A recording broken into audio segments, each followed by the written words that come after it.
खिलवाड़ की है। नारायण राय ने घोषणा में कहा है कि गाजीपुर, मऊ और बलिया तीनों सीटों पे 3 दिनों में समाजवादी पार्टी की 13 ही कर दूंगा। क्या कहेंगे उनके बयान को लेकर? 13 दिन बाद होती है। कहें समय बहुत कम। ना 13 दिन बाद होती है। जिस दिन स्टेटमेंट दिया है उसके 13 दिन बाद देखना किसकी 13वीं होती है।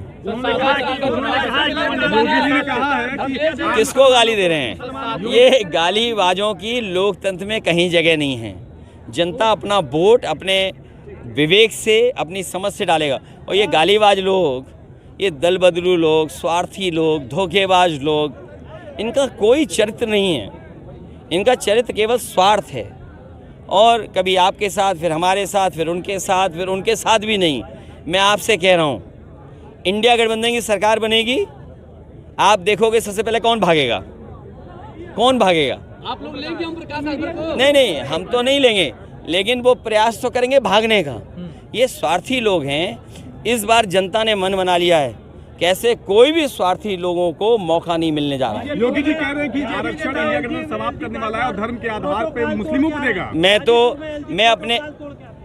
मैं अपने समझदार पत्रकार साथियों से कहूँगा कि जो अब आरक्षण व्यवस्था है, जो बीजेपी की सरकार में आरक्षण व्यवस्था लागू हुई है, उसमें पिछड़े दलित आदिवासियों का आरक्षण उन्होंने छीना है।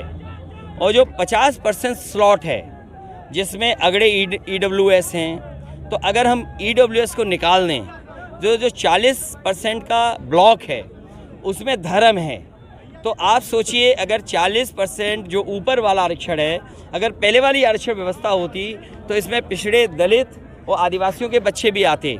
उनको अपनी सीमा में रोक दिया है। तो आप बताइए, धर्म के आधार पर आरक्षण किसने किसको ज़्यादा दिया है? तो ये बीजेपी ने जो ये व्यवस्था लगाई है, सही मायने में पिछड़े दलित आदिवासियों का आरक्षण छीना है। और धर्म के आधार पे जो लोग मेरिट में आएंगे उन्हें ज़्यादा आरक्षण मिला है। तो जो लड़ाई है वो लड़ाई है कि जो आबादी में ज़्यादा हैं उनको आरक्षण कम मिल रहा है, और जो आबादी में कम है उन्हें आरक्षण ज़्यादा मिल रहा है। पहले घोषित सीट पे भूमिहार और राजभर जो चल रहा है मामला, इस पर क्या कहेंगे? पॉलिटिक्स पे क्या कहेंगे? अरे इन PM, CM, राज्यपाल, मंत्री और कई उपमंत्री, गृह मंत्री और बिजली मंत्री, तमाम मंत्री हैं। अच्छा, बिजली मंत्री से पूछो, पूरा प्रदेश अंधेरे में है। अरे सुनिए, पूरा प्रदेश अंधेरे में है। और मैं आपको बता के जा रहा हूँ, क्योंकि ये चुनाव इन्होंने गर्मी में कराया। गर्मी में प्रेस को परेशान किया, हमें किया, जनता को किया। गर्मी की वजह से भी हारने जा रहे हैं। इनकी जो अहंकार की गर्मी है, ये अहंकार का जो बुखार है, इस बार जनता अपने वोट से उतार देगी। 2 दिन पहले योगी जी आए थे, उन्होंने मन से कहा कि जनता डरो मत, माफिया मिट्टी में मिल चुके हैं। देखिए, अभी सोनभद्र के मेरे अपने पत्रकार साथी, सोनभद्र की मीटिंग के बारे में आप पता कर लो, वहाँ का वीडियो मंगा लो, फोटो मंगवा लो।